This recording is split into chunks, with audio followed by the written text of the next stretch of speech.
तो नमस्कार, स्वागत है आपका मेरा YouTube channel loan with Sonu Kumar में।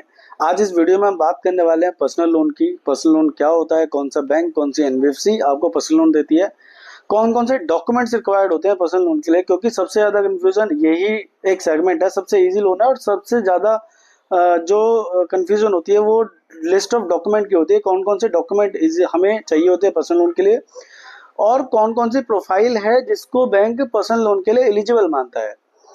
तो वीडियो स्टार्ट करते हैं। सबसे पहले ये समझते हैं कि पर्सनल लोन होता क्या है। तो पर्सनल लोन का सिंपल सा मतलब है कि जो लोन आपको बैंक ने आपकी सैलरी के ऊपर दिया और अगले 5 साल, 4 साल, 3 साल, 2 साल एज पर योर रिक्वायरमेंट एक फिक्स ईएमआई बना दी, उसको पर्सनल लोन बोलते हैं। इसको एक एग्जांपल से समझते हैं। आपने आपकी सैलरी 1 लाख रुपए है, आपने एक 2 लाख रुपए, 4 लाख रुपए, 5 लाख रुपए, मान लो एक 5 लाख रुपए का लोन आपने 5 साल के लिए ले लिया। बैंक ने अगले 5 लाख रुपए पे 5 साल के लिए एक ईएमआई बना दी। हर महीने आपके अकाउंट से वो ईएमआई कट जाती है और 5 साल बाद वो आपका लोन खत्म हो जाएगा। तो इसको बोलते हैं पर्सनल लोन। और सबसे ज़्यादा प्रॉब्लम, सबसे ज़्यादा जो कंफ्यूजिंग है वो ये है कि पर्सनल लोन किसको मिलता है और किसको नहीं मिलता है। तो पर्सनल लोन सिर्फ उन्हीं लोगों को मिलता है जिनकी सैलरी आती है, और बैंक सैलरीड सिर्फ उन्हीं लोगों को समझता है जिनका जिनके अकाउंट में एचआरए, डीए और ये आपका प्रोविडेंट फंड, प्रोफेशनल फीस, ये कुछ चीज़ें कटती हैं। अब इसको एक एक करके समझते हैं। मान लो आप सैलरीड हो और आपकी जो सैलरी है वो कैश में आती है, तो क्या ऐसी प्रोफाइल को बैंक लोन करता है? तो नहीं। ना ही बैंक ना ही एनबीएफसी ऐसी प्रोफाइल को लोन करेंगे। आपकी सैलरी अगर कैश में आती है तो आपको लोन नहीं मिलेगा, पर्सनल लोन नहीं मिलेगा। सेकंड, मान लो आपकी सैलरी जो तो मान लो आपकी जो सैलरी है वो अकाउंट में तो आती है, बट अकाउंट में जो ओनर है वो अपने पर्सनल अकाउंट से आपको ट्रांसफर कर देता है। तो ऐसे केसेस भी बैंकों में नहीं होते हैं, ऐसे केसेस भी सिर्फ और सिर्फ एनबीएफसी में होते हैं, क्योंकि आपकी जो सैलरी है वो प्रोप्राइटरशिप के एक पर्सनल अकाउंट से आ रही है। अब तीसरे वाले जो होते हैं वो ये होते हैं कि आपकी सैलरी ऑन टाइम 1 तारीख, 2 तारीख, 4 तारीख, 5 तारीख, जो भी आपकी डेट है उस डेट को कंपनी के अकाउंट से आरटीजीएस या नेफ्ट आपके अकाउंट में क्रेडिट होती है, और उसी अमाउंट की आपको सैलरी स्लिप मिलती है जिसमें आपका टीडीएस, जिसमें आपकी पीएफ, जिसमें आपका प्रोसेस ये प्रोविडेंट फंड, एचआरए, ये सारी चीजें आपकी कटती हैं।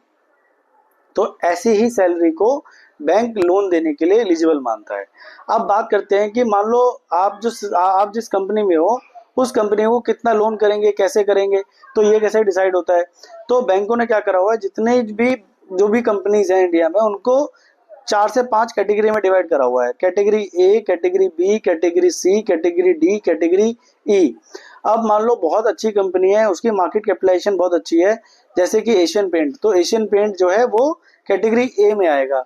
तो एशियन पेंट जितनी बड़ी कंपनी जो है, जितनी भी इस साइज की जो कंपनी होंगी वो जो है कैटेगरी ए में आएंगी। अब एशियन पेंट जितनी बड़ी तो कंपनी नहीं है, बट इतनी छोटी भी कंपनी नहीं है, तो वो आएगी कैटेगरी बी में।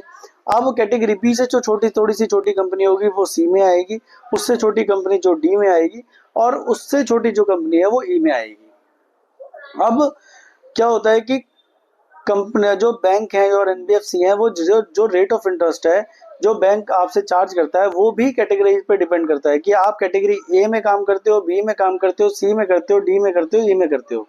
इन कैटेगरी के बेस पे ही आपका रेट ऑफ इंटरेस्ट डिसाइड होता है। जितनी अच्छी कैटेगरी होगी, जितनी ए बी सी में आएगी, उतना रेट ऑफ इंटरेस्ट कम होगा। जितनी ही ये डाउनग्रेड जाती जाएगी रेट ऑफ इंटरेस्ट उतना बढ़ता जाएगा। क्योंकि ये पर्सनल लोन है, इसके अंदर अनसिक्योर्ड लोन है, इसके अंदर बैंक आपसे कोई भी चीज गिरवी नहीं रखता, बैंक आपसे कोई भी चीज मॉर्गेज नहीं रखता, तो थोड़ा सा ये आपको महंगा पड़ता है। थोड़ा सा ये आपको नॉर्मल लोन से, जैसे प्रॉपर्टी लोन है, जैसे लोन अगेंस्ट प्रॉपर्टी है या होम लोन है, उससे महंगा पड़ेगा। बट इसके अंदर बेनिफिट क्या होता है कि आपका जो लोन है वो जल्दी खत्म हो जाता है, आपके अकाउंट में पैसे आते हैं, आप उस पैसे को कैसे भी यूज कर सकते हैं। क्योंकि पर्सनल लोन के अलावा ऐसा कोई लोन नहीं है सैलरीड क्लास के लिए जिसमें जो पैसे हैं वो कस्टमर के अकाउंट में आते हैं। अगर आप होम लोन लोगे तो जिससे आपने घर लिया उसको आपको उसके अकाउंट में पैसे जाएंगे। अगर आपने कार लोन लिया तो कार लोन में आपके जिससे आपने कार ली उसको पैसे जाएंगे। अगर आपने एजुकेशन लोन लिया तो यूनिवर्सिटी को पैसे जाएंगे।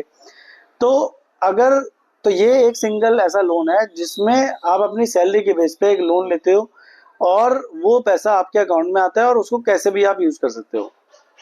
तो अगर तो अब बात करते हैं कि कंपनीज जो है वो क्या बेसिक सैलरी आपसे डिमांड करती हैं।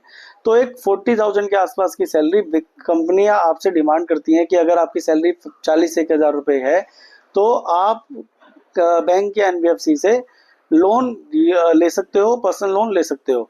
आपकी सैलरी का 70% तक की ईएमआई आप दे सकते हो। तो अगर मान लो आपकी सैलरी 40 से 1,000 रुपए है तो 7 चौक 28,000 रुपए की आप ईएमआई दे सकते हो। 28,000 रुपए में मोटा मोटा 4 से 5 लाख रुपए का लोन इजीली आपको मिल जाता है। तो अगर आपको पर्सनल लोन की रिक्वायरमेंट है, अगर आप इंडिया से हो, अगर आप इंडिया में किसी भी जगह जगह से हो, किसी भी गली से हो, और आपकी जो कंपनी है एचआरए डीए और प्रोसेस ये प्रोविडेंट फंड वगैरह आपको डिडक्ट करती है तो आप एलिजिबल हो पर्सनल लोन लेने के लिए। आप इजीली पर्सनल लोन ले सकते हो। आप हमें कॉल कर सकते हो स्क्रीन पे दिए नंबरों पे।